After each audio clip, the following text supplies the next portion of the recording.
The following program contains the opinions of the host, guests, and call-in participants. These do not necessarily represent the views of this show's distributors or sponsors. This program may contain obscene, profane, or otherwise objectionable language. Viewer discretion is advised.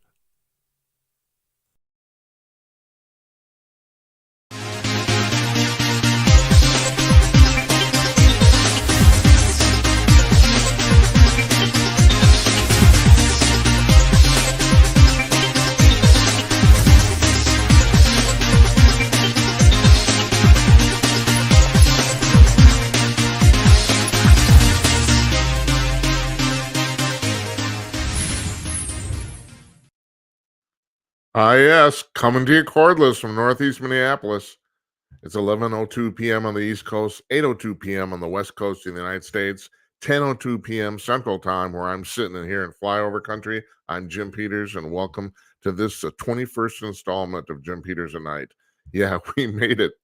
This is the start of our 7th week. So I'll let you in on a few things here. First of all, I've been fucking with the lights in the studio for 7 weeks. I think we finally got it, believe it or not. And this is what I figured out. I'm just going to tell you this for all you nerds. Just find this interesting, like 5 of you, you know. So I got a monitor. I got 2 monitors here. Actually 3. I have 3 monitors, and I'm looking on the main monitor. I see the stream of myself, right? Okay. So I have a note program that I use for the outline of what I'm going to talk about, like questions or guests, all this sort of stuff. I didn't realize this till last weekend when I was screwing around with this some more, last few days. When I bring up the notes program, it covers up the monitor screen, which I don't really need anymore. Once I know we're off and running, I don't really need to look at it because I'm looking at the little red dot on the camera. And once I bring up that note program, well, it changes the light in the room enough so it slightly changes the frequency of the green screen of what the green screen behind me works at. Just very slight, but the thing is, you end up being able to see through my eyes. And I've always wondered why. I'm looking at the playback. I said, I don't see that on the monitor. Why? And that's the reason. So we learned something, folks. And you wouldn't think it would make that much of a difference, but it does. That's what's doing it. So, and anyway, we pretty much, like I've said, we've been fucking with the lights in here for 7 weeks. I think we finally figured it out. I think we finally got it. People are finally emailing me and saying, geez, you look better. Yeah. Okay. Thanks. I appreciate it. The other thing I've noticed too is that in the playback, my eyes look kind of red, and you think, okay, I'm bombed or I'm tired or something like that. And they aren't really red. It has to do with the reflection of the monitor off my glasses. That's what causes a slightly red color. And I'm thinking I think I might end up wearing contact. I have contact lenses. I'm too lazy to put them in. And that's no excuse for anything. A friend of mine's giving me a problem, crap about this great job I have. I work 15 hours a week. It's actually way more than that, but and I'm not joking. He doesn't believe it. But what do you spend 8 hours on the air? Yeah, okay, fine. It's all right. Takes a little bit of concentration. We have no guests tonight. Now, that's the other thing. I have moved the note program now to this monitor off to the side. So now and we started doing this when we started the show. I'm going to be looking over here, and I don't like to do that because it's kind of like it's, when the program was on the same screen. At least I was looking down, so it's not that big a deal. But now I'm going to be looking off to the side because I kind of have to. So the other thing you may have noticed too, when I interview guests, I am not looking at the camera. They do. I am not. I want to see what they're saying. I want to react to how they're reacting, and that's the reason. So I look at the monitor. I'm not going to change that. That's just a interview technique. So anyway, so where am I? Okay, so tonight, no guests. We don't have a guest tonight. Matter of fact, we should have some guests on Wednesday and Thursday, but we haven't actually solidified anything yet. I'm still hoping Mark Tapscott's going to come on. He, like I said last week, he called us and said he wanted to be on the show. So we're going to figure that out, but I haven't heard from him since. Shit happens. I do have a big announcement tonight. As of this evening, we are no longer on the Podbean podcasting service. We dumped that. and I don't want to say anything bad about them. Actually, it's if you're looking for a podcast hosting service, they're a very fine service. It's just our needs are very unique and quite unusual. And it turns out that one of the reasons we've been having so many problems dealing with them is it turns out that our systems are intrinsically incompatible. So, and that's because I mean, this is a very unusual thing we're doing here. If you just want to put a podcast up, it's even a fantastic place to do a live podcast, which we were broadcasting our audio live on Podbean. So we're switching to one of their competitors, and I think I'll probably have something to tell you tomorrow. That we're already it's already in the works. We're already in the and it's as soon as it's finalized, I'll talk about that. And yeah, like I said, we fixed the lights. So I just want to go through one of my purposes here and one of my jobs I feel is to go through and kind of wrap the news up for you, especially on Mondays.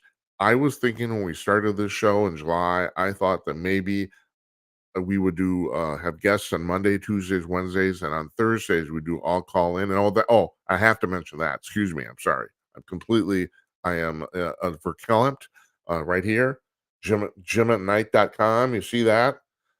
You go to that URL, you press the big button at the top of the screen, and you're on with your video. Now, if you don't want your face shown, you can pull a little pull down menu on the preview screen that says no video, where you choose your camera, and then it mutes your camera. Your face is not shown. Then it's audio only. Because I know that seems to be that I'm under the impression that's one of the reasons people are hesitant to call in.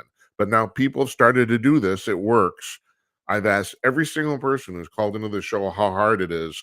It's easy. It's easy as hell. It's even easier than dialing a telephone. No freaking lie. Matter of fact, David, one of our longtime callers, he said he had a harder time finding my website than actually calling in. And once he was at the website, it was simple. And it is. So yeah, I'm going to take your calls all night tonight because I'm going to be talking about what happened in the news this weekend. And what I was saying is that when we started in July, I thought we would have Thursdays call-ins only. I thought we'd do all call-in night. A lot of radio shows do that. Now I'm starting to think maybe it will be Monday because for various reasons, it seems like most of the guests we have on do not want to come on Monday. I think it's too early in the week for them. Can't clear their head. Can't clear their schedule. I don't know what the deal is, but the vast majority of the people who've come on the show have requested a day other than Monday. So we'll just see how this works. Which is not a bad thing because frankly, there's 3 days of news to go through. And I do feel that one of my functions here is to wrap the news up for you and also point out what's important and not. I'd like to think maybe I have a little bit of feel for this. I think a lot of the news directors and a lot of television newsrooms in the United States don't. But let me give you an example. I saw this today on the new news on one of the local newscasts here in Minneapolis. And it was about um, it was the story was about the fact that one of the local fire departments was doing sprinkler only fire drills. And I'm thinking, why do I need to know this? And I don't. I don't. Now, there's a lot of stuff that's on the news that's interesting that you don't need to know. But the thing is, yeah, well, they only have, once you get past the sports and the weather, they basically only have for like 14 minutes for the news. So you'd think there's more important stuff to put on than that. Apparently, there isn't. This has been my big complaint with local newscasts anyway, is that, and especially the feel good stories. And I know they run the feel good stories because the majority of television stations in the United States, especially during the day, have figured out a long time ago that their primary viewers are women. And so I hate to generalize here, but it's really true. Women seem to like the feel good stories. And so they put them on during the day, especially. Maybe not the 11 o'clock news, but yeah, they do. And so you get all these weird stories about some guy working in a coffee shop who's a disabled veteran or something like that. And like I said, it's not so much that they're bad stories per se, but in the terms of the all the things you need to know to function as an adult in society. I mean, you just stop to think about this. Life, people talk about, the old people can't like run technology. Well, of course they can't. It's new to, you know, They've dealt with shit for 40 years, and I'm a computer programmer. I'm 68, so I'm not I accept myself from this, but I understand where people in my generation, and most of the people in my friends are pretty tech savvy, but still, you go 40, 50, 70 years not having to do any of this stuff, and all of a sudden you got to learn it. And not only that, if you don't have any context or don't have a starting point, and that don't get me started about that. My biggest complaint about technology is that even the people that write the manuals, they never talk about the very basic stuff you have to need even to start, like square one zero shit. They assume you have a certain amount of technical knowledge. Some people don't, you know. So, but the reason I brought that up is because if you do you realize how much more complicated everyday life has gotten now than it was like in 1950. It's unbelievable. First of all, here's the thing you got to know. I I have a weird obsession with the movies, and it's not watching them. And maybe this is because of the way I think and what I do. I'm obsessed with the production of the movies, and so I'm constantly reading about how certain movies were made. I don't. It's amazing. I don't, especially as I get older. I don't really have a lot of desire to even to watch most of them, and I don't. I'll maybe watch a few minutes. I'm on TCM constantly just seeing what they have on, and then I get on Wikipedia or some other production historical sites and read about how the movie was made and that sort of stuff.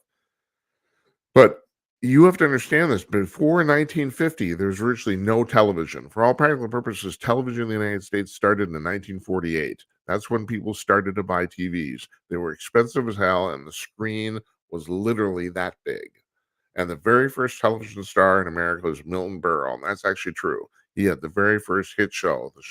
His show made people go out and buy TVs, and it was on. He did an hour a week. But before that time, before 1950, Americans went to the movies. And the other thing we have now too is that Americans went out. If you wanted any sort of entertainment whatsoever, you had to leave the house. Virtually anything. I mean, basically, if you were lucky and like played the piano, you could maybe play the piano at a party or something like that. But for all practical purposes, if you wanted any entertainment at all, you had to leave the house. So in 1950, the average, this is amazing. The average American went to the movies 3 times a week, 150 times a year. And so you're wondering why that studio system had to crank out all that content. That's the reason, because basically the movie theater was television, except you had to leave the house to see it. And then there was also newsreels. I don't know if you even know what a newsreel is. It was something they ran before the feature presentation at a movie theater. Usually was about 8 to 10 minutes long. There were companies that specialized in this. Hell, Time Magazine had a newsreel division, and it was film from around the world of newsworthy stuff. And a lot of times a lot of people saw war for the first time in the newsreels.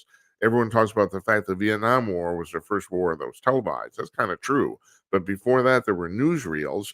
And in New York City, in the largest cities in the United States, well, maybe the largest 2 or 3 or 4, there were movie theaters that only ran newsreels. So you could like buy a ticket, skip into the movie, into the house, watch the movie thing for 8-10 minutes, watch it, and then leave. And it's basically a newscast, except you had to leave the house to do it. So I'm just using that as an example. Modern life has gotten so much more complicated than it was 50 or 70 years ago for people. Even buying a house, I mean, my God, it's unbelievably ridiculously complicated. If you don't educate yourself on it even a little bit, you might get screwed. People, because you've seen these uh, commercials for home title lock. Shit, this is real stuff. And I don't know. That might be a scare tactic because I don't think it happens as often as they want to let you think it does, but it does. Yeah, people forge documents and steal your house. There you go, la di da. So I mean, so to do anything with any real conviction or satisfaction, you basically have to kind of study it a little bit. So you have a cell phone. You might be watching this on a cell phone. Also, people always say, I've had a lot of comments. Why is your head so big? It's because the people are watching this on a cell phone. That's why. That's the reason. Like, you gotta see the talking head. Oh man. Any rate, where was I going with that? Oh, here's where I was going with that. So there's news that isn't very important. Here's a story that may not be very important, but it has large ramifications. So I don't know if you heard about this today. This has been in some of the news sites about the fact that the Senate of the United States has changed the decorum rules for dress in the Senate for senators to accommodate John Fetterman and his hoodie and short wearing ass so that he does not have to wear a suit in the Senate. And the amazing thing is the guy's capable of wearing a suit. He wore a suit and tie for his swearing in ceremony. He did. He's capable of it. And he has one. And also, at this point, he can afford to buy a couple more. But nope, they changed the rules so that he doesn't have to do this. And like somebody pointed out, it's the dumbing down of America. We keep changing rules to accommodate a small number of people everywhere. I mean, is there maybe in New York City there is, but in here in Minneapolis, there are restaurants where you used to have to wear, if not a tie, at least a coat. You had to go in with a sport coat or a suit on, or they wouldn't let you in. Now there's virtually no place in town that does that anymore. Now, granted, they want your business, and they know a lot of people aren't wearing suits and ties. They know that. But there was something about the decorum of a place like that. I think there's still a few places in New York City to do this, but that's probably I'm guessing that even Chicago and LA, I don't think you have to there's places that even do this anymore. So you get the standards are constantly lowered. Test scores in the United States. I brought this up. You don't and other people have too. In the last 30 years, especially, if not the last 50 years, test scores in high schools have been going down, down, down, down, down. And it doesn't even I just saw that here in Minnesota, and we have been perennially blessed with this. We have generally come out usually in most surveys, and especially not only surveys quantitatively on the test scores, we always have the highest test scores in the nation, and we did again this year. But okay, that's not a bad thing. That's good here. But the thing is, even here, they've dropped. So the best is not as good as it was, you know?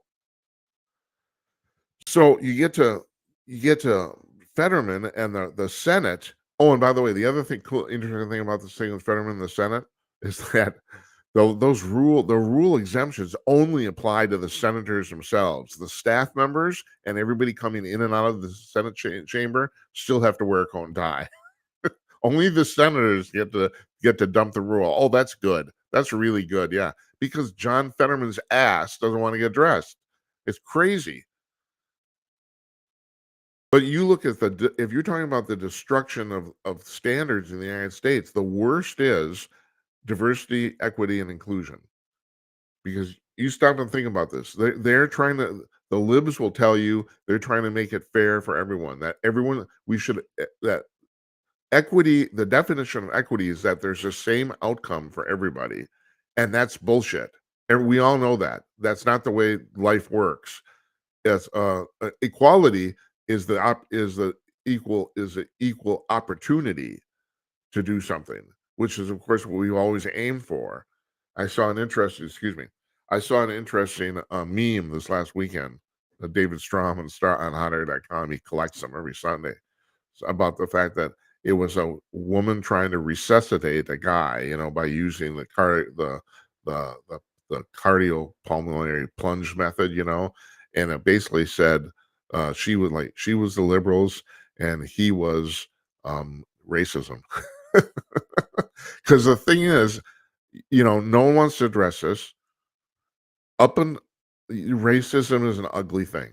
No shit, So 64, 65, we passed the Civil Rights Act and oh god, what is it called again? Not the Civil Rights Act, it's the Voting Rights Act. They weren't the same thing. Right, they weren't. And they're actually passed on separate years, one in 64, one in 65. So time goes on, 40, 50 years later, it's 2020. And here in America, we've almost beat this racism thing. It's almost dead. I mean, right now, and even Whoopi Goldberg, a black woman, said this. She said there was no racism of any consequences. She said, and this is true, I believe her, in other words, anyway, that she said, you may have a person who lives down the block from you who hates black people, but as far as like denying you an apartment, denying you a job, any of that sort of stuff, that's a long gone. That's completely long gone. No, there's no prejudice or racism in opportunity for employment, opportunity for housing. No, it's all gone. And whatever they tell you otherwise is bullshit. It's because I don't know about you, I know quite a few very wealthy black people who did it themselves, and that's where the opportunity thing comes in. You know, you're not guaranteed an outcome, and it is true, and more people should probably talk about this. There's a lot of people who work very hard and fail. It does happen, you know. So, but we'd almost beat that. It was pretty much done. I've said this before in this program, and I will say this constantly. 1,000 years from now, racism is still going to exist because what is racism? It's the irrational hatred of someone who's not like you, of your color, because irrational hatred it exists everywhere for everything. First of all, look at Donald Trump. The vast majority of Democrats, oh hell, the Republicans, who am I talking about? The vast majority of people who hate Donald Trump can't tell you why. They just hate him. Okay. And that's fine because the thing is, my another example is 15% of the American public doesn't like chocolate chip cookies. I think they're nuts. That's crazy, but they don't, and they can't tell you why either. That's there's for example, I've come to really despise Joe Biden, but I can tell you very specifically why. I didn't when he was elected. I thought, okay, the guy, let's have to give this whole guy a shot. Because first of all, he's demonstrated his incompetence completely. And secondly, and we're going to talk about this in a few minutes, it's pretty obvious he's been on the take for years. He's a corrupt politician. Those two reasons. So I can tell you why I hate. People tell you they hate Donald Trump will tell you, oh, he's a racist or he's a criminal. Well, tell me something. I mean, I can give you specific examples of why I don't like Joe Biden. And also, the other thing, let's bring this up too. Joe Biden is racist, and he's proven it. He said he's still saying racist shit. I mean, time and time again, he does. People say that about Donald Trump. It's actually not true. I mean, no, I can't think of any. There's stuff that's been misinterpreted that he said, like especially the thing about shithole countries, and I've said this, you have to understand this. Donald Trump is not talking about the citizens of those countries. He's talking about the governments. And yeah, the world is full of shithole governments. I mean, there's totalitarianism going on everywhere. There's I think the last count is 192 countries on Earth. Hell, 2/3 of them are completely corrupt. We are propping up a war in a country, Ukraine, that's still considered, it's still to this day, even though we're helping them, considered one of the most corrupt countries or corrupt governments on the planet.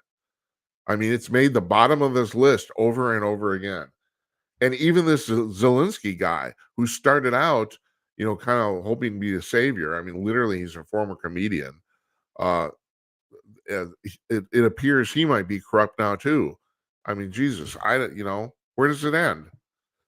But my point is, we'd almost beat this racism thing, almost. And then all of a sudden, out of the clear blue, Black Lives Matter comes out and says, well, Black Lives Matter. And if you don't think so, you're a racist, which you have to give them credit.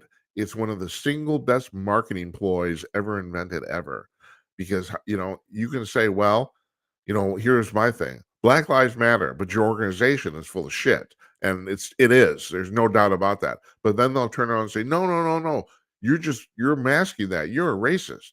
That's what they're. And so this whole thing raised its ugly head all over again. And now we have diversity and equity and inclusion. And the worst thing about that anagram is the equity part, because this is the part that the Democrats don't realize. And that is, okay, so if we're going to have equity, if we're going to have equality of outcome, that means the standards are lowered for everything. Everything. So you don't want people to fail in high school. And also, that's a big deal right now. They're talking about getting rid of grades, or especially getting rid of failing grades, that there'd be no failing grades. Okay, if you're going to do that, then there's no incentive for people to actually do well, right? So the standards for everything end up being lowered. This is where I'm getting back to Senator Fetterman. For one guy, they lowered the standards in the Senate. They're lowering the standards in America for almost everything are going down, and the public knows it. But this is the part that Dems don't get, and this is the really crucial part. If you start lowering the standards, we become less competitive globally, right? If we become less competitive globally, the gross national product goes down and profits go down in the United States. Where do they plan on getting this tax money to do all the stuff they want to do? Well, because you can't, right now, Joe Biden has increased, regardless of what he says, and this is the scary, scary part. This guy is fucking nuts. He's lying to you through his teeth. He keeps saying he has reduced the deficit and the debt. Bullshit. It's been the opposite. He has increased the national debt in 3 years, 2.5 years, way more than any other president in history. Way more. And a lot of presidents had 8 years to do it.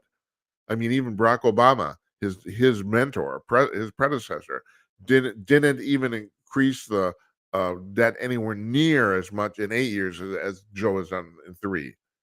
It's just a complete bald-faced lie. But my point is, they can't go on doing this forever. And when I say they now, I'm not talking about the Democrats alone, because the Republicans they have been privy to this debt thing the entire time. This has been a bipartisan effort, and it's bullshit. It has to stop, because sooner or later there's going to be a major economic catastrophe. And probably what's going to happen, and Murray Sabrin was on our show last Monday, a week ago, talking about this, economist.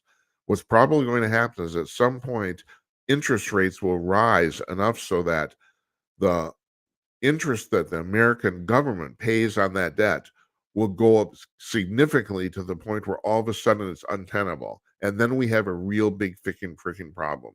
Because if the American government can't pay the interest on that debt, what happens? Do we default? And I can't remember the name of it.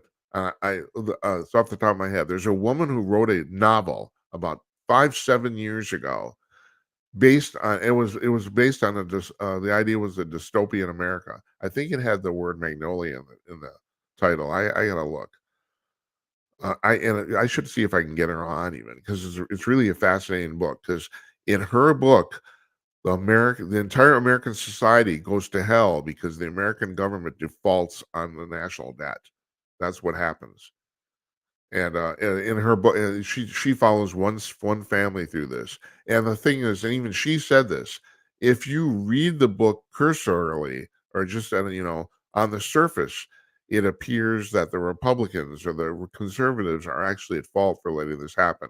But she said, no, that's not true. She said, you really have to read it. In the book, the liberals are at fault for having that happen. And that's my point. It's like the old adage that Margaret Thatcher says, the problem with liberals is sooner or later they run out of other people's money. And that's absolutely positively true. My friends, I was a dyed-in-the-wool, red-blooded, hot-blooded liberal 20 years ago. And my friends are shocked at my transformation. And they say, well, where did you get this idea? How did this happen? Well, it's very simple. I finally realized, and I can even chart over a 10-year period, where I changed and about what. But I started to study economics, and the majority of people who study economics, and I'm not pulling this out of my butt. This has actually been I think it was New York University to study on this. The more formal education you have in economics, the more likely you are to be conservative, because at some point you can't study capitalist economics without coming to the conclusion at some point that liberal economic policy doesn't work. It simply doesn't work. My friends talk about, they were talking about democratic socialism, all this stuff. Here's the problem: it won't work. I'm a pragmatic person. That's what one thing, God bless his soul, Bill Clinton, only Democrat I never saw that actually seemed to have any sense in his head. He was a pragmatist too. He was the guy who got up in Congress and said the era of big government is over. He actually, one of the reasons he succeeded is because he stole the Republican playbook. And I think that's one of the reasons they were so pissed at him, because that impeachment, like Trump, should never have happened. And that was, and here's the problem with that. And if you're young and listening to this, you don't know what I'm talking about. This was like 1996, 1997. Bill Clinton was impeached. He was the first president since Andrew Johnson. He was not convicted. He was acquitted of impeachment. And the thing is, this was so serious at the time because it hadn't happened in well over 100 years that I don't understand how, and the Republic, of course, he's Democrat. The Republicans impeached him. I don't understand how the Republicans could have done that. At the end of the day, he was impeached on 2 counts. They didn't even get a majority on 2 counts, let alone the 2/3 necessary to actually convict. They didn't know that ahead of time. But here's the problem with that whole scenario. Unlike Trump, who like had a perfect phone call and did nothing wrong, which turns out to be absolutely true in retrospect. Uh, Bill Clinton did actually break the law. He committed perjury. He lied about having sex with Miss Lewinsky, and it bit him on the ass. He did not, of course, didn't do any jail time, but he did get permanently disbarred as a lawyer. He's no longer a lawyer. He can't call himself an attorney, esquire, whatever the hell you want to call it. So he did kind of pay for that. And the thing is, that's an irrefutable thing. He did break the law, So, people said, well, but the question is, is that an impeachable offense? I don't think so. I mean, he's lying about having sex with a young woman because he doesn't want his wife to find out. I don't think that has anything really to do with his job. I mean, I know a Democrat who left the Democratic Party because he was so incensed by this. So I understand if you have a different point of view. A different point of view is very valid here, um, about the fact that you can make the argument that by lying to Congress, as president, he shouldn't do that. Period. Maybe but then again, an impeachment trial isn't a real criminal trial either. I mean, it's kind of weird. And that gets to another thing we're going to talk about today. So the mainstream media is all completely aghast at the impeachment inquiry that's going on in the House. The talking point is there's absolutely no shred of evidence that Joe Biden was involved in this. Now, Jazz Shaw was on the show last Thursday, just last weekend, our previous show, and he reiterated what he told us in August, and that is he has heard, and I have heard, that supposedly James Comer of the Oversight Committee actually has a smoking gun. They already have it, and he said this is now common knowledge in Washington D.C., which is one of the reasons that the Democrats are so incensed on pushing this thing on no evidence, that apparently Comer actually has the evidence, but he's sitting on it for the right time. And it occurred to me today, I sure hope that's true. I sure hope this isn't any Adam Schiff bullshit, because that bullshit was bad enough coming out of Schiff. I don't want that coming out of the Republicans. And you know, you talking about the rhinos. This is the problem. Okay, I'm sitting here, and a conservative friend of mine said to me, well, told some friends of ours that he said, well, Jim's actually way more conservative than me. I actually don't think that's true because, my God, I just fucking hate government. The Republicans are just as bad as the Democrats, because here's the Republicans part: they're spineless. These people are completely fucking spineless. I mean, look at Mitt Romney. What is that about? He's basically a liberal in conservatives' clothing. I agree with Trump. I'm glad he's leaving the Senate. The only saving grace and thing I want to give him positive points on here is he's leaving because he thinks he's getting too old, and he is. It's time for. Really got to give him props for that. Because he's right. It's time. He said he's going to be 80 next year, or if he ran for next term or something like that. Well, screw it, my God. And if that's the case, he looks fantastic for 80, doesn't he? I saw an interview that Thomas Sowell did with on Fox News, and then I realized, and I actually had to look this up to make certain that I didn't read this wrong, that he's 93 years old. He doesn't look a day over 65. He looks as young as me. It's like, Jesus Christ. He's 93. Wow. Anyway, so these rhinos. So the problem is that the Democrats, and by nature they do this. This is part of the liberal personality. They push and push and push. They want society to be completely centralized and totalitarianism, and they push and push and push it, and we haven't seen a push like the push in the last 3 years, probably since I don't know the 1940s or something like that. But the problem is the rhinos, they go along because it's still the cult of the high school clique. That's what's going on. It's like you got the popular kids, and God knows Barack Obama. I mean, Christ, he's the Frank Sinatra of American politics. I mean, I got to give him props for that too. It's like, I mean, as a actual politician, as a legislature, he was pretty lame. I mean, I can say, stuff that he did that I don't like, but that's not the real problem. The problem is he really didn't do anything. Even Michael Moore has said very famously that the only thing Barack Obama will be remembered for is being the first black president. That's it. He did nothing. The only two things he was known for, Obamacare, which I said the week they ratified it, I said this will either be repealed at some point or will be changed beyond measure, and I still stand by that. First of all, Trump came one vote away from repealing it because the thing it's I talk about earlier about how Democrats can't systems don't work. This bill is a nightmare. It's a bureaucratic nightmare, and it did not accomplish at all what they were trying to accomplish, which was trying to lower uh, care payments for most Americans. It lowered them for some Americans. It raised them for others. And then the really amazing thing is, it didn't matter what your income level was. Some people, some lower income people got theirs raised mightily, and some wealthy people at the top of this income scale had theirs reduced. It makes no sense at all. It was 2,300 pages. It's complete. It's a complete utter boondoggle. And the other thing is, he wasn't really, his name's kind of on it. He wasn't really involved in doing it. He was even people, Democrats on the Hill will say privately, he was a very, very hands-off politician. He did not want to get his hands dirty. He didn't want to get in the nitty gritty of legislation. He wasn't doing it. And then the other thing he was known for is the Iran nuclear deal, which is hilariously bad. I mean, Trump is not exaggerating it. That these people can't negotiate at all. Just like today, we got 5 hostages back, and we gave Iran 5 hostages. Okay, fine. We also gave them unfroze $6 billion of their money. So now technically that was their money, but we had frozen it due to sanctions. So we gave it back to them. They can use it now.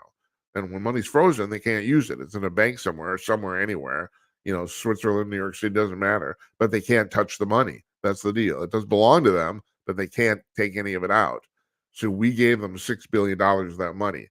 If Trump had negotiated that, it would have been a 5 for 5 even. I'm sure Trump could have gotten them to do it. It's like these Democrats cannot negotiate. They don't know how. It's not even that Barack Obama was a bad negotiator. He literally couldn't do it. I mean, there's famous stories in the House and Senate about the stuff he flowed. He literally couldn't negotiate. He assumed that if you disagreed with him, you were just plain wrong and whatever. He would either ignore you or or try to screw you or whatever. There was no. It was his way or the highway, and that's not negotiation. That isn't. So, anyway, the mainstream media is all in arms about this thing about the impeachment inquiry, and everyone's saying, "Oh, first of all, they don't have any evidence. Secondly, it's politically motivated, and they're not going to be able to impeach Biden. No, they're not. And that's the other thing. That's come and Jazz agreed with me on Thursday. We talked about this. So I did talk. I want let me just wrap that up there about the fact that so apparently it's common knowledge on the Hill now that Comer has this evidence. And like I said, I sure as hell hope that's true because if it isn't, I got so tired of Adam Schiff lying and lying and lying. I mean, it was just and they wouldn't even reprimand him. That's the thing. There was a move to kick him out of the house. Okay, fine. I understand. It's politics. That's not going to happen. But they couldn't even reprimand him. Like Christ. So anyway, the story now is that they're not going to be able to do this. Well, no, they aren't. But that's not the point, and this is the part. This is where the press lies out of a mission. Now, we've talked about this, and maybe you know this, but the thing is, it's not an impeachment, it's an impeachment inquiry. And yes, the inquiry has to come before the impeachment, but by instituting the formal inquiry, the House gets certain subpoena powers they didn't have previously. That's the reason they're doing this. So they will be able to subpoena people to the committee and have them testify under oath, threat of perjury of what they know. So the thing is, the Dems will never ever vote Biden out of office. It's not going to happen. You need 2/3 of the Senate to do it. It'll be 50-50 split if they took a vote. And I mean, it might be worth the trouble for the House to impeach him. And let me explain the terms here too. You might not understand this. The impeachment is when the House calls for the trial. That's actually what the impeachment is. Then the impeachment trial, he is found he's either acquitted or found guilty of high crimes and misdemeanors. So the impeachment is not the trial. The impeachment is the House convening the trial. Got that? The inquiry happens before the impeachment. So an impeachment inquiry gives the House special powers to subpoena people they don't have otherwise. I personally think it's not worth for them to actually go through the impeachment. They might want to do it just for as a show thing. That's what the Dems did with Trump. They don't, they never admitted in a million years, but that's what they did. It was a show trial, and they knew they weren't going to win either. But I just think the inquiry is enough so that they will be able to show definitively that Biden is on the take. And yeah, and I think they will. And then on top of that, I mean, you're looking at a very, very bad 2024 for Biden here. They probably by summer, I don't know if it'll happen before the Democratic convention, but around that time, around summer, they will probably have, if the smoking gun does truly exist, they will probably now reveal it to the public. And what the smoking gun is, they say they have money going from a foreign entity, government, directly into Biden's personal bank account. That's supposedly what they have.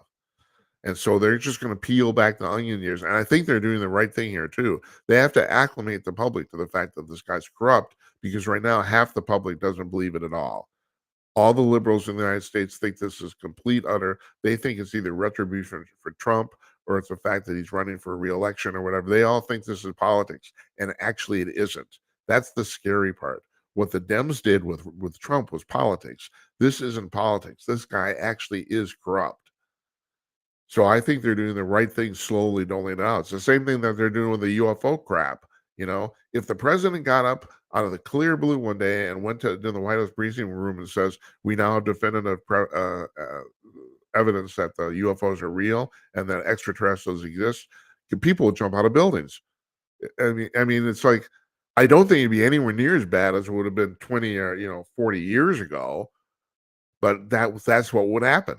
You would have people jumping out of buildings. You'd have people killing themselves.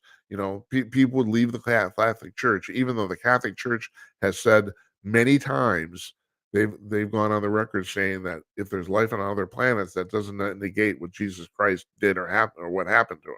And I totally agree with that too. Even though I have a very convoluted a relationship with the church in my mind, but still, the fact is, it doesn't really negate anything that happened to Jesus Christ or anything he taught. It doesn't. But by doling the information out slowly, oh my God, look, all these tapes, these things, the fighter pilots see that now you got a guy saying, well, we have we have crashed UFOs somewhere, and now you got a guy saying, no, we have bodies on ice, and well, you got to prove it. Well, we don't. I got the information saying blah blah blah blah blah. So how long is this going to take? 2-3 more years? I don't know. Supposedly the rumor, the scuttle in the UFO community was that Trump was going to announce it, and so he somehow had his mind changed. And the somehow might be, and this is okay. Put your tinfoil hat on. Let's do it. I'm gonna get my look here. Reflects. The scuttle is that the UFO, that the extraterrestrials have told the American government, you do not announce this. You don't do it. and we're scared of them, so we don't. There's another thing too, and this is a fascinating theory. I heard this a theory a couple weeks ago. This theory states that no, it's actually the opposite. The US government doesn't want the extraterrestrials to know that we know. Although I can't imagine at this point, with all the crap that we've done and the stuff we have, that they wouldn't know. I mean, first of all, I've said this before, you have to understand there's probably 50 or 60 different extraterrestrial civilizations. There's not just one. You always hear about the grays. And so you might assume if we have 9 crashed extraterrestrial spacecraft, they're often the grays, they could be from 9 different civilizations. But those 9 civilizations probably know we have their spacecraft. They probably know that. So that would be kind of weird to say that to try to fool them into thinking that we don't know about them. But the thing is, I stopped to think about that. There is some, if that's true, there's some advantages we have to keeping that to ourselves. There are. So who knows? But my point is, take this. You can take your tinfoil hat off now. My my point is that there is some credence to releasing this information slowly. There is, and then on top of that, Murray's still saying, and there's other economists who are saying too, that we're going to end up in a really bad economic spot in about 9 months. So I mean, all the underlying economic indicators are suggesting that. So Murray still thinks we're headed for a major recession. He says by Labor Day next year. So, and of course that's just around election time. So it was my friend David Strom who was on the show a couple weeks ago. It was his article on Hot Air that talks about this, about the fact that the news media is now basically, and he's absolutely right. They're not even trying to be unbiased anymore. Christiane Amanpour, the longtime CNN foreign correspondent, who I didn't know this, long time. She's been working there for 40 years. What the hell? I mean, okay, now I understand this. I have friends who had jobs for 30, 40 years. And actually, I've got to admit, in some ways, I've been envious of them. I've never had a job longer than 9 years. Never. I had a couple jobs for 5 years, and that's it. So by 45 years, I'm not even pushing 20 years of steady employment. But on the other hand, too, I don't think it's good for anybody to have the same job for 40 years, or at least work for the same company. It's like, well, and I've said this about politicians too. No, you should not be in the, everyone's talking about we need age limits for politicians. Yeah, we do, but we need term limits too. You know, I mean, if Nancy Pelosi wins her reelection bid, she will be in the House for 43 years minimum. She's been there 43 years. Joe Biden was a senator for 37 years. I mean, these are crazy numbers, crazy. So Christiane Amanpour has been working for CNN for 40 years, and she's posting now on Twitter. She says, well, the idea isn't to be unbiased. The idea is for us to report the truth. And of course, the truth for those people is completely biased, and it is. They even gave examples. You know, Trump is a criminal, so they should treat him as such. And they go. I won't even get into it. It goes. I'm doing this off the top of my head. It goes on and on and on. So my point is, what Strom points out is that they're not even attempting to be. They've dropped their whole pretense of unbiased reporting. It's gone. It's completely gone. And on top of that, I mean, a lot of the reason because of this is because a lot of these reporters now are coming straight out of college. All these news organizations, especially the big, huge ones, CNN's audience has dropped 90% in the last 3 years. That you heard me right. In 3 years, their audience has dropped 90%. In terms of cable television ratings, they basically aren't even rating anymore. Now, they went from being the number one cable television channel in the cable universe to now they're 22. They're the 22 most watched. And what's first? Fox. What's second? ESPN. That's the way that works. I don't even know where MSNBC is, although MSNBC does now have better ratings than the CNN. I mean, it's a travesty when you consider where they're from, and I'm really into the broadcast media world, so I keep track of this stuff. But my point is that you look at what's happened to them, excuse me, and you want to drop the pretense of unbiased reporting. Well, guess maybe that's not working for you. Oh, what I was going to explain is, hold on. I need to, oh my God, I dropped my coaster. I'm going to get shit on the desk. Holy Christ. Okay, what I was talking about, the fact, so all these news organizations, first of all, they're not making anywhere near as much money as they used to. So you start to cut staff. Another thing you do is you start to hire younger people because you don't have to pay them as much. Okay. Now we all know that, you know, universities across the nation have gone completely utterly woke, and they're all turning out these social justice warriors.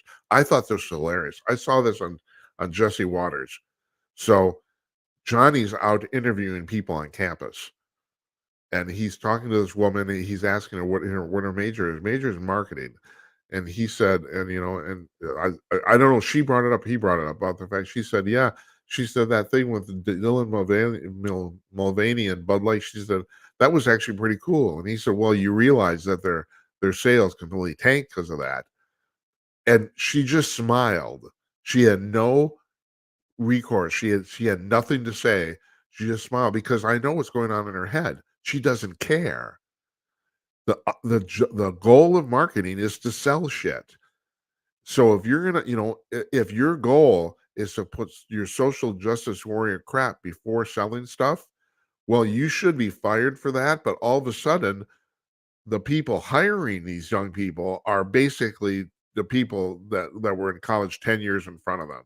That's the other, so this has now become an acceptable practice. And I'm putting this full circle now. You're talking about the thing about equity, about the fact lowering standards.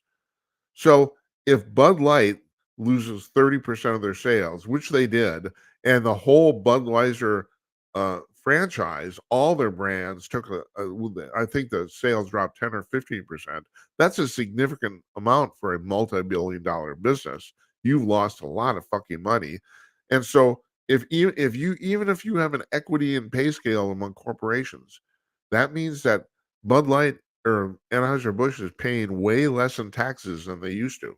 So where do the social justice warriors think they're going to get the money to do all this crap? It's going to become California. And you have to understand what's happening in California. California will eventually go broke.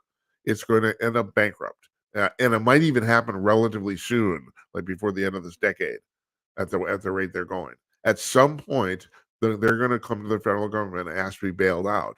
And unfortunately, if there's a Democratic Congress or a Democratic president, and or at that time, they probably will be bailed out. And even a Republican president might feel simpatico and bail them out. It's like, but they failed. And this is a problem in America too. You can fail upwards. And that used to be kind of a joke, but it's happening more and more frequently. So this woman that Johnny's talking to on Jesse Waters, she's smiling because she will probably get a job where she'll be able to do this. This is probably going to happen, and it might happen to her. I mean, the woman who actually approved this thing for Bud Light ended up losing her job, but it's only one person. I'm sure there's a zillion people, justice warriors in that company ready to take her place. You know, So my point is, um, yeah. What's my point? I was thinking I was talking about rhinos. It's a high school clique. It's all about basically a giant popularity contest. And my point about the rhinos was that they have contributed.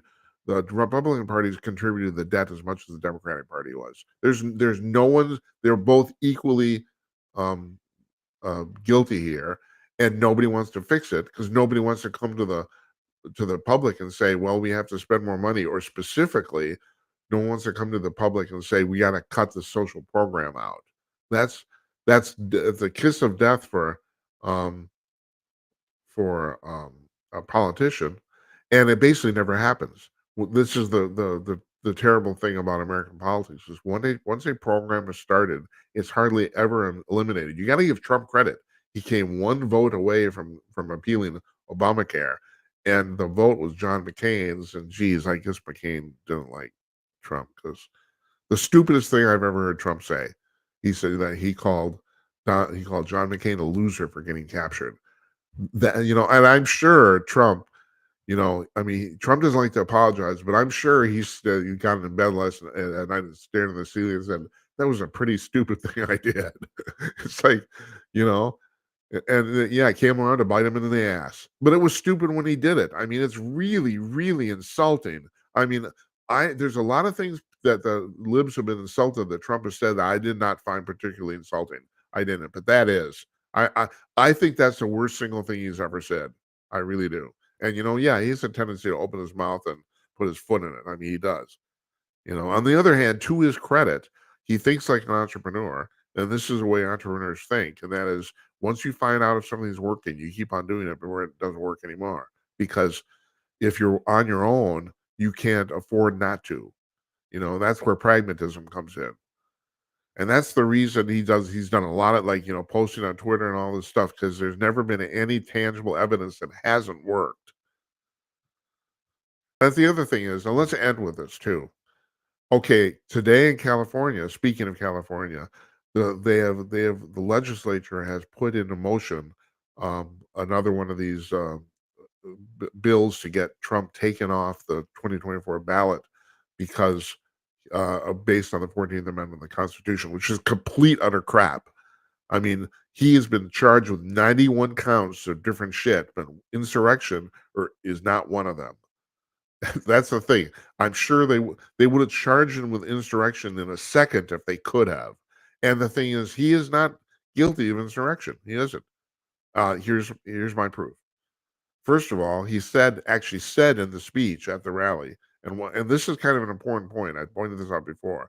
It's supposedly by far the largest single rally in terms of people showing up that's ever been held in Washington. The actual count was 500,000 people. The real guess is there might have been easily 1 million and maybe even 1.5 million people there. It dwarfs anything that's ever happened in Washington. You have a shitload of people there on that lawn in the mall. Okay, so Trump said, he said, we will now peacefully and patriotically go to the Capitol and make our voices heard. Okay, fine. Now, you can say that's window dressing, all that sort of shit, but that is what he said. Secondly, of the 500,000 minimum people that were there, 2,000 of them, I thought the count was about 500, but now they've determined it was about 2,000 of them busted in the Capitol.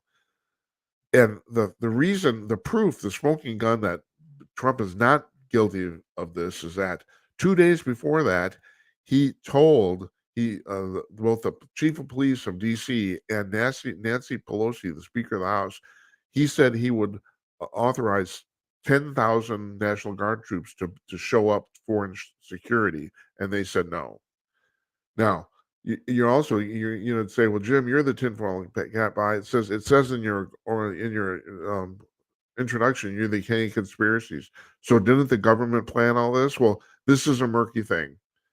I personally think the government was involved, but the thing is, there's 2,000 people that all have free will, and mob psychology does take hold. There's no doubt about that. This Ray Epps guy, I think he was planted to encourage people to go to the Capitol. I think that, but still, you can't actually force people to go. So even if I could sit here and say, yeah, I think the government was involved. I mean, there seems to be a lot of evidence that there were a lot of feds in the crowd dressed as the crowd people. It's still, you can't make people go. And you got a 500,000 people minimum, maybe 1 million or more. Only 2,000 of them went. Like, it's not even 1%, So most people did not go. The vast majority of people did not go. So the thing is, even if you have feds involved, those 2,000 people are still guilty because they went on their own accord. Nobody made them go. But my proof of the fact it was not insurrection is that he actually offered the police, he offered the National Guard, and they refused, which is also another reason I think that the feds were involved, because I think Nancy Pelosi knew it was going to go down. So, because why would you refuse? Why not? It's the same thing that happened to Hobbs, Katie Hobbs in Arizona. She was asked, even by her own party, the Democratic Party in Arizona asked her to recuse herself as Secretary of State from her own election, and she refused. And the only reason you would refuse is so you could fuck with the vote count. That's the only possible reason you would refuse. She wasn't going to lose her job. It was just temporary. Of course, the Republicans asked her to too, but the Democrats in the state asked her to. Well, it would look good. There's no reason you would not do that other than to screw with the vote count, which is the reason I basically consider that. I don't know if it's definitive proof, but it's a smoking gun that she screwed with the vote count. I don't think she legitimately won. I think that the Maricopa County election process is the single most corrupt county in the entire United States when it comes to elections. That's why I think, and I think they cheated in the Trump election too. But those are my thoughts, and also I have no direct evidence of that. I'm going to go through okay. We're pushing time here. I don't care. I'm going to go through This is the reason I think of 2020 election. Everyone said, "Oh, it was a perfect election, most secure election in history." Bullshit, bullshit. My entire career has been based in the entertainment business, so these are verifiable figures. You can check them out all over the place. Trump, at his rallies, his campaign rallies during that election, drew an average of 20,000 people. It varied widely. I think the maximum was 52, and of course there's a few where he drew 5 or 10,000 too, but he drew an average of 20,000 people. Now, I'm not making this figure up, and I'm not exaggerating. With the exception of one campaign event 5 days before the election in Pennsylvania, where Joe drew 900 people, Joe did not draw more than 200 people to any campaign event during the entire campaign. He didn't. As a matter of fact, I'm actually being generous because he drew so few people in most events, the press and his staff couldn't tell who the press and the staff was and who the people showing up were. And this continued into his presidency. Everyone would like to tell you in Washington, they like to tell you that the reason they didn't allow people at Joe Biden's inauguration is for security concerns and also COVID. That's what they'll tell you. No, that's not the reason. The reason is because 2 weeks before the inauguration, they had only received 1,600 requests for tickets.